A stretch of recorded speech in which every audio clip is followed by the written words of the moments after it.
Hello students, chemistry में मैं राकेश कुमार सोनी आपका स्वागत करता हूँ। पिछली वीडियो में हमने बात की थी यूनिट्स ऑफ सॉल्यूशन की, और यूनिट्स ऑफ सॉल्यूशन की कौन कौन सी यूनिट होती है।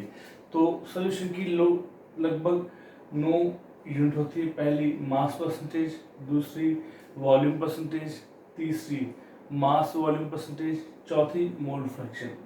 ये 4 यूनिट जो थी फर्स्ट टू 4, ये हम पिछले वाले लेक्चर में बात कर चुके हैं। इस लेक्चर में हम बात करेंगे जो रेस्ट है आपकी 5, उनके बारे में। तो सबसे पहले हम बात करते हैं मोलैरिटी। 5th नंबर पे आते हैं मोलैरिटी। अब बेटा मोलैरिटी होती क्या है? अगर हम डेफिनेशन की बात करें तो डेफिनेशन क्या होती है? The number of gram moles of solute which is dissolved in 1 liter, और 1 लीटर में कितने ml होते हैं? 1000।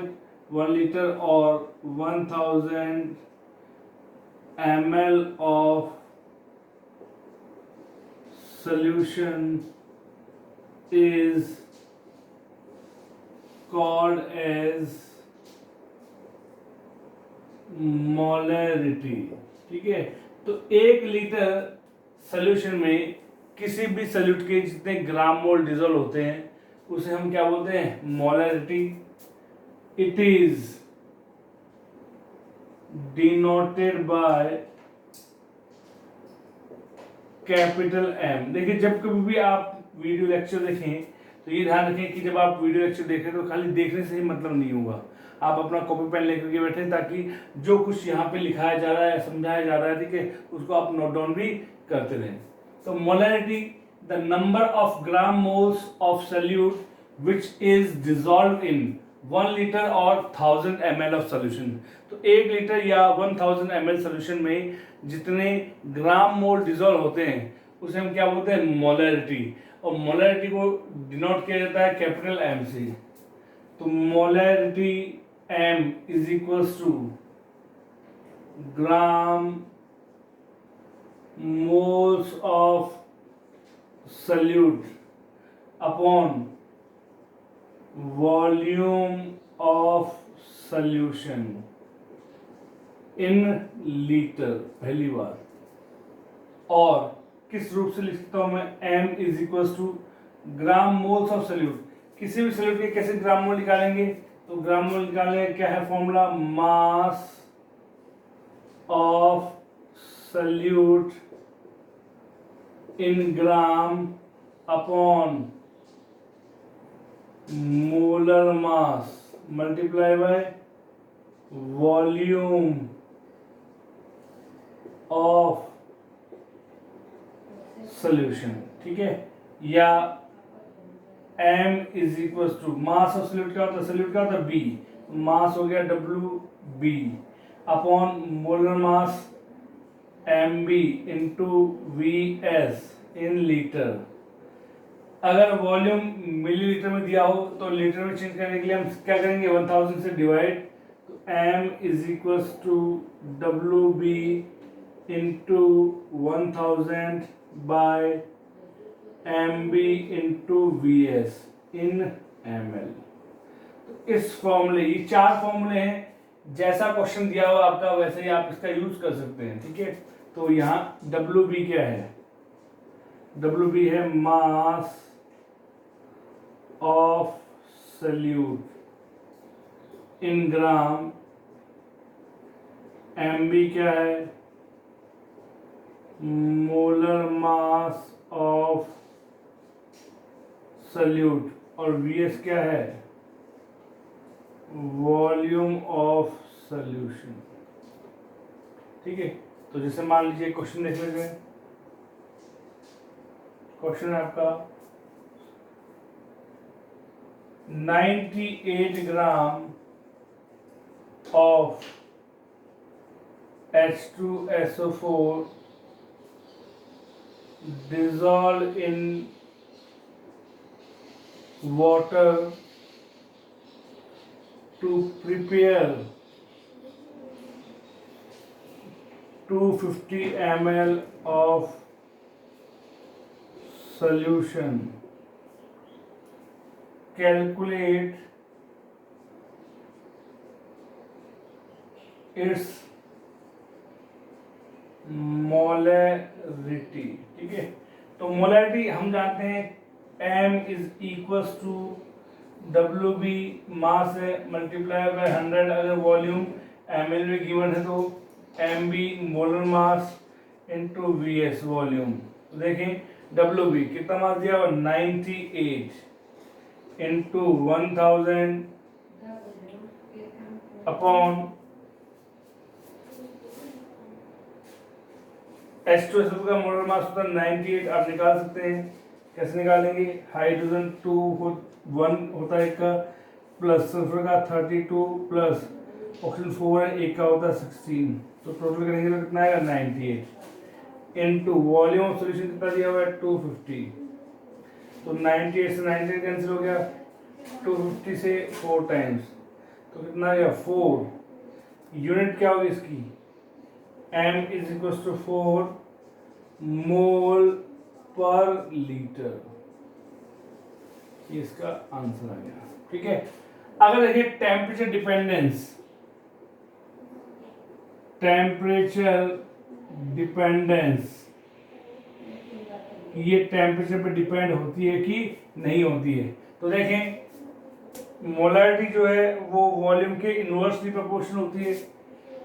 टेम्परेचर अगर आप इंक्रीज करते हैं तो वॉल्यूम ऑफ सॉल्यूशन वो भी क्या होगा? इंक्रीज होगा. तो मोलैरिटी क्या हो जाएगी? डिक्रीज हो जाएगी. ठीक है, तो molarity inversely proportional to temperature. जितना ज़्यादा टेम्परेचर होगा मोलैरिटी सॉल्यूशन की उतनी ही कम हो जाएगी.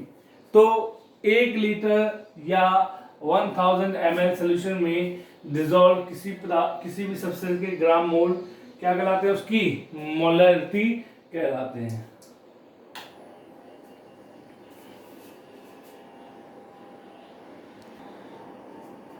चलिए नेक्स्ट है आपका नॉर्मेलिटी. 6 जो यूनिट है वो है नॉर्मेलिटी.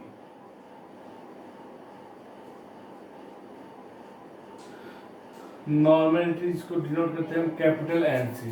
तो नॉर्मेलिटी क्या होता है? The number of gram equivalent of solute, the number of gram equivalent of solute which is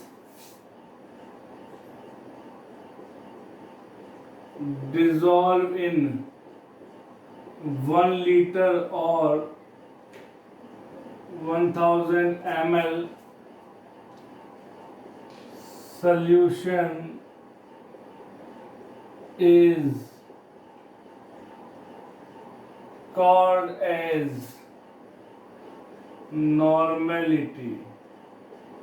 तो 1 लीटर या 1000 ml सॉल्यूशन में किसी भी सॉल्यूट के जितने ग्राम इक्विवेलेंट डिसॉल्व होते हैं उसे हम क्या बोलते हैं? Normality. It is denoted by capital N. ठीक है, तो यूनिट क्या होगी इसकी? यूनिट क्या होगी इसकी? पहले मोलैरिटी की यूनिट थी मोल पर लीटर, अब इसकी यूनिट होगी इक्विवेलेंट पर लीटर. इक्विवेलेंट पर लीटर. ठीक है, डिपेंडेंस, टेम्परेचर डिपेंडेंस हम बात करेंगे. तो देखिए normality N is equals to क्या होती है? Gram equivalent of solute upon volume of solution, किसमें? लीटर में। ठीक है, अब जैसे ग्राम मोल थे, ठीक वैसे आप ग्राम इक्विवेलेंट निकाल सकते हो। ग्राम मोल निकालने का तरीका क्या था? Mass of solute upon molar mass, या given mass upon molar mass. ठीक वैसे ही ग्राम इक्विवेलेंट ऑफ सॉल्यूट कैसे निकालेंगे? Mass of solute upon equivalent weight. तो N is equal to mass of solute, तो ये हमेशा आएगा इसमें ग्राम में, upon equivalent weight, equivalent weight of solute. और 11th क्लास में आप डिटेल में पढ़ गए हैं कि इक्विवेलेंट वेट क्या होता है। Equivalent weight of solute multiply by volume of solution in litre, या N is equal to mass of solute, वो क्या होता है? WB अपॉन इक्विवेलेंट वेट होता है E, और सॉल्यूट के लिए B, EB into VS, volume of solution. अगर वॉल्यूम ऑफ सॉल्यूशन ml में दिया हुआ है तो मिलीलीटर को लीटर में चेंज करने के लिए किसका डिवाइड करेंगे? 1000 का। तो N is equal to WB into 1000 upon EB into VS in ml। WB mass of solute in gram, EB equivalent weight और VS वॉल्यूम। अब सर हमें मॉलिक्यूलर वेट या मोलर मास तो निकालना आता है कि एक मोल सब्सटेंस का मास क्या कहलाता है? Molar mass. ठीक है, अगर मॉलिक्यूलर वेट निकालना है तो जितना भी एटम का एटॉमिक वेट है उसको क्या कर दो, आप सम कर दो, तो आपको क्या निकल के आ जाएगा? Molecular weight. लेकिन इक्विवेलेंट वेट कैसे निकालेंगे तो उसको भी सिखाते हैं। पहले देखिए टेम्परेचर डिपेंडेंस, टेम्परेचर डिपेंडेंस देख सकते हैं कि जिस प्रकार से मोलैरिटी वॉल्यूम की इनवर्सली प्रोपोर्शनल होती है, मतलब वॉल्यूम बढ़ेगा तो मोलैरिटी क्या होगी? कम होगी। वॉल्यूम कम तो मोलैरिटी बढ़ जाएगी। ठीक उसी प्रकार नॉर्मेलिटी भी वॉल्यूम के इनवर्सली प्रोपोर्शनल होती है। हम जानते हैं टेम्परेचर बढ़ाओगी ऑन इंक्रीज इन टेम्परेचर। अगर आप टेम्परेचर बढ़ाते हैं तो वॉल्यूम क्या होगा? बढ़ेगा। Volume of solution increases due to which, अगर वॉल्यूम बढ़ेगा तो नॉर्मेलिटी कम हो जाएगी, due to which normality decreases. ठीक है, तो जितना ज़्यादा टेम्परेचर होगा वॉल्यूम उतना ही क्या होगा? इंक्रीज कर जाएगा। वॉल्यूम जितना इंक्रीज करेगा नॉर्मेलिटी उतनी क्या होगी? डिक्रीज हो जाएगी। चलिए एक बात हमने समझ ली, किसी भी सॉल्यूट के वो ग्राम इक्विवेलेंट जो 1 लीटर में डिसॉल्व होते हैं उसको बोलते हैं उसको बोलते हैं नॉर्मेलिटी। अब नॉर्मेलिटी निकालने के लिए सबसे मेन जो पॉइंट है वो ये है कि आपको इक्विवेलेंट वेट पता होना चाहिए। तो अब इक्विवेलेंट वेट निकालने के कुछ तरीके बता रहा हूँ आपको। जब कभी भी आप सोल्यूशन बनाते हैं, तो जब आप सोल्यूशन बनाते हैं तो या तो सोल्यूशन होगा एसिड का, या सोल्यूशन होगा बेस का, या सोल्यूशन होगा सॉल्ट का। तो सबसे पहले हम बात करते हैं, देखिए अगर सोल्यूशन किसका बनाए हम? एसिड का, तो उसका इक्विवेलेंट वेट कैसे निकालेंगे? तो first equivalent weight of acid, EB of acid, तो उसका फॉर्मूला क्या होता है? Molecular weight. ये निकालना आता आपको कि जितने भी एटम हैं उन सभी के एटॉमिक वेट का क्या करता आप सम कर दो। तो मॉलिक्यूलर वेट अपॉन बेसिसिटी। तो सर ये बेसिसिटी क्या होती है? अब 11th क्लास में क्या, 10th क्लास में पढ़ के आए हैं कि एसिड क्या होंगी? ऐसे सब्सटेंसेस जो एक्वा सॉल्यूशन में प्रोटॉन H+ या H3O+ आयन डोनेट करते हैं या लूज करते हैं, क्या कराते हैं? एसिड कहलाते हैं। तो कोई भी एसिड जितने H प्लस आयन लूज करेगा क्या कहलाएगा, बेसिसिटी कहलाएगा। तो number of H plus ion gives by an acid in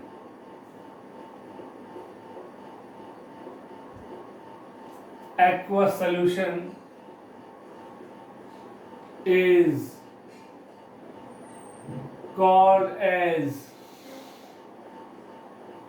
basicity. ठीक है, कि कोई भी एसिड एक्वा सोल्यूशन में जितने H+ आयन डोनेट करता है उनका नंबर क्या कहलाएगा, बेसिसिटी कहलाएगा। फॉर एग्जांपल देख सकते हैं आप HCl H plus Cl minus, HNO3 H plus NO3 minus, CS3COOH H plus CS3COO minus, H2CO3 2 of H plus CO3 minus 2, H2SO4 2 of H plus SO4 minus 2, H3PO4 3 of H plus PO4 minus 3। देख सकते हैं तो यहाँ basicity कितनी होगी, basicity अगर 1 है तो मोनोबेसिक एसिड, अगर 2 है तो डाई बेसिक एसिड, और 3 है तो ट्राई बेसिक एसिड। ठीक है, तो आपसे कोई पूछ ले कि H2SO कैसा एसिड है, डाई बेसिक एसिड है, इसकी बेसिसिटी कितनी होगी, 2 होगी। ठीक है, हो जाएगा आपका। तो कर सकते हैं आप। तो बेसिसिटी कितना है, 2 आ गई। जैसे मान लो EB निकालना है इसका, H2SO का, MB अपॉन बेसिसिटी कितनी, 2, MB होता है 98 डिवाइडेड बाय 2, 2 4 8, 2 9 18। तो H2SO का इक्विवेलेंट वेट आता है 49, निकाल लेंगे। दूसरा देखिए, सेकंड EB ऑफ बेस। अब बेस का अगर आपको निकालना है तो बेस के लिए क्या होगा, मॉलिक्यूलर वेट अपॉन एसिडिटी। देखो एसिड के लिए बेसिसिटी और बेस के लिए एसिडिटी। तो एसिडिटी होती क्या है, एसिडिटी होती क्या है, number of OH minus hydroxyl OH minus ion gives by a base in aqueous solution। तो aqueous solution में कोई बेस जितने OH minus ion hydroxyl ion use करता है उनका नंबर क्या कहलाता है, एसिडिटी कहलाता है। ठीक है, एग्जांपल देखिए, NaOH किसमें टूटेगा, Na प्लस OH माइनस। तो एसिडिटी कितनी आ गई, 1। KOH K plus OH minus, यहाँ कितने आ गई, 1। और देखें MgOH का whole twice, Mg plus 2OH minus, कितनी होगी, 2। CaOH का whole twice, Ca plus 2 of OH minus 2। AlOH का whole thrice, Al plus 3 of OH minus, यहाँ पर आगे 3 निकाल सकते हैं। सपोज मान लो EB निकालना है इसका, कैल्शियम हाइड्रोक्साइड का, तो CaOH का होल ट्वाइस, मॉलिक्यूलर वेट इसका होगा 74, MB कितना होगा 74, EB निकालना है तो 74 डिवाइडेड बाय एसिडिटी कितनी, COH का होल ट्वाइस की 2, तो 2 3 जा 6, 2 7 जा 14।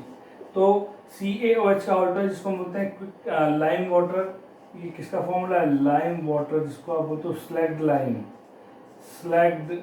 लाइम, बुझा हुआ चूना। तो बुझे हुए चूने का इसको मतलब स्लैग लाइन। क्या फॉर्मूला होता है, क्या फॉर्मूला तो COH का आउट इसका मॉलिक्यूलर वेट 74 और इक्विवेलेंट वेट कितना होता है 37। तो अगर आपको मोलैरिटी निकालनी तो 74 यूज करेंगे और इक्विवेलेंट नॉर्मेलिटी निकालनी तो इक्विवेलेंट वेट यूज करेंगे। कर लीजिएगा। चलिए थर्ड एंड लास्ट देखिए सॉल्ट के लिए।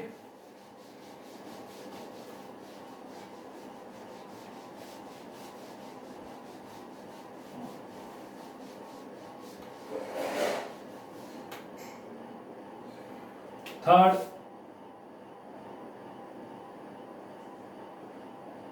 EB of salt. अब सॉल्ट ना तो H+ देता है ना ही OH-, तो उसके लिए क्या होगा, मॉलिक्यूलर वेट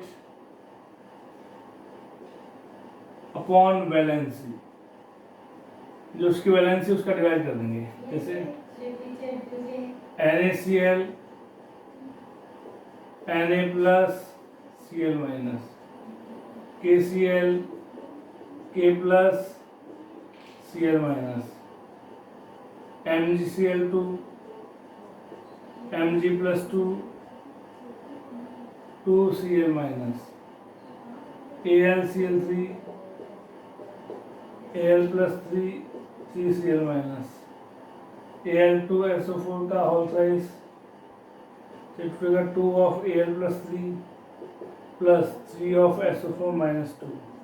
ठीक है, तो यहाँ पे कितना इलेक्ट्रॉन दे रहा है, एक इलेक्ट्रॉन ले रहा है, तो वैलेंसी हो गई 1, यहाँ पे वैलेंसी 1, यहाँ पे वैलेंसी 2, यहाँ वैलेंसी 3, यहाँ वैलेंसी 6 हो गई। ठीक है, निकाल लेंगे। सपोज जैसे मान लो MgCl2 है, MgCl2 का आपको इक्विवेलेंट वेट निकालना है, तो पहले तो आप क्या निकालें, इसका मॉलिक्यूलर वेट मैग्नीशियम का होता है 24 प्लस एक Cl का होता है 35.5, यहाँ Cl कितने 2, तो कितना हो जाएगा 24 प्लस 71 कितना 5 and 9 95 Mb आ गया। तो Eb कितना होगा, Eb हो जाएगा Mb/n, n क्या है वैलेंसी, Mb 95 और वैलेंसी कितनी इसकी 2 है, तो 2 4 8, 2 7 14, 2 5 10, तो 47.5 जो है वो किसका मॉलिक्यूलर वेट निकल के आ जाएगा MgCl2 का। कर लेंगे। अब देखिए, अब एक क्वेश्चन देखिए, क्वेश्चन क्या है आपका, 98 ग्राम ऑफ H2SO4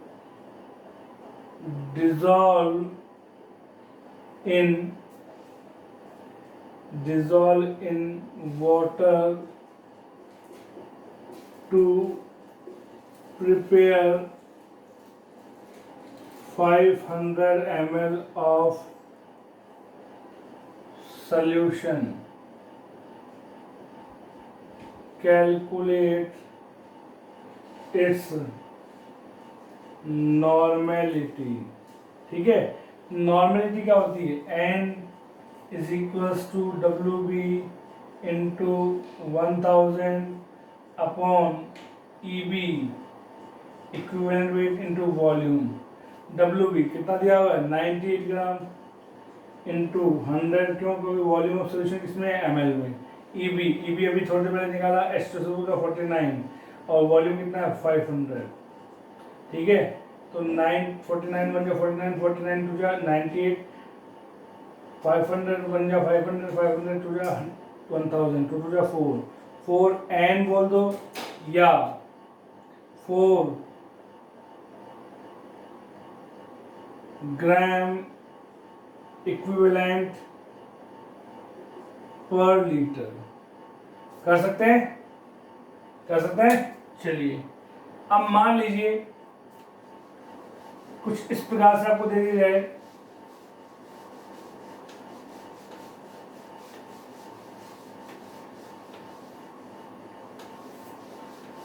कभी कभार हमारे को बोल दिया जाता है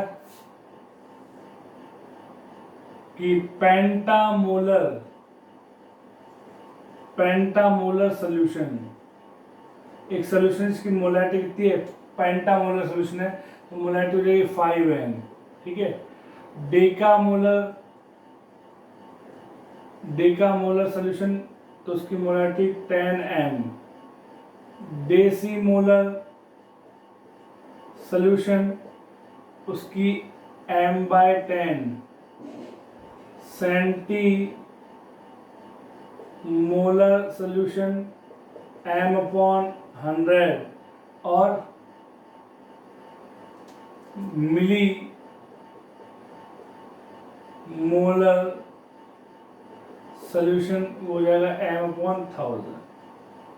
ठीक है। ठीक इसी प्रकार से नॉर्मलिटी के लिए होता है पेंटानॉर्मल। अगर पेंटानॉर्मल सोल्यूशन है तो नॉर्मलिटी होगी 5n। डेकानॉर्मल सोल्यूशन है तो 10n। डेसी नॉर्मल सोल्यूशन है तो n/10। सेंटी नॉर्मल सोल्यूशन है तो n/100 और मिली नॉर्मल सोल्यूशन है तो n/1000। ठीक है। तो ये आपको कुछ याद रखने होंगे। फिर आता है कि मोलैरिटी और नॉर्मलिटी में क्या रिलेशन होता है। तो देखिए relation between molarity and normality है भाई, दोनों के बीच में क्या रिलेशन है। As you know that molarity हम क्या जानते हैं, WB/MB इंटू VS लीटर में, इक्वेशन फर्स्ट। और normality N is equals to WB/EB into VS litre में, इक्वेशन नंबर 2। तो इक्वेशन फर्स्ट और दोनों सेकंड है आपके, तो from equation first and second, तो m/n m WB/MB into VS, नीचे WB/EB इंटू VS, VS से VS और WB से WB कैंसिल, तो रिलेशन क्या आ गया, m/n is equals to EB/MB।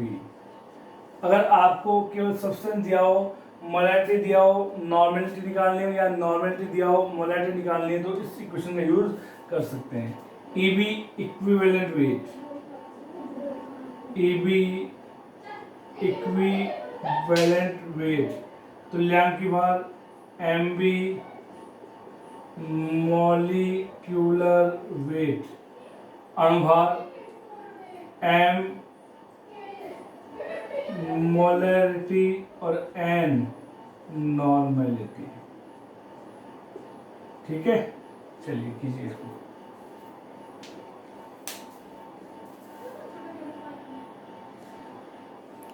देखिए क्वेश्चन देख लेते हैं। इसमें क्वेश्चन क्या दे दिया कि calculate molarity of 0.5 m 5n H2SO4 solution. ठीक है, H2SO4 सोल्यूशन इसकी नॉर्मेलिटी कितनी हुई, 0.5n, तो n is equal to 0.5n। EB हमें पता है इक्विवेलेंट वेट जो है H2SO4 का वो होता है 49 और MB कितना होता है 98। निकाल सकते हैं, क्या निकालनी है हमें, मोलैरिटी निकालनी है। तो m क्या हो जाएगा, n cross multiply EB/MB into n, EB 49/98 into 0.50, 2 times 0, 2 2 जा 4, 2 5 जा 10। m is equal to molarity कितने हैं, 0.25 मोल पर लीटर। ठीक है, समझ में आई बात। तो आई होप आपको इस वीडियो में हमने दो चीज़ बात की, एक तो मोलैरिटी की और एक बात की हमने नॉर्मेलिटी की। नेक्स्ट लेक्चर में हम जो रिमेनिंग है मोलैरिटी, फॉर्मेलिटी, पार्ट्स पर मिलियन, इनकी हम डिटेल में बात करेंगे। तब तक के लिए थैंक यू। आप अपनी बुक के जो भी क्वेश्चन हैं, जो भी प्रॉब्लम्स हैं, उनको आप कीजिए, इजीली सारे प्रॉब्लम क्या होंगे आपको इजीली हो जाएंगे इसका यूज़ करते हुए। थैंक यू बेटा।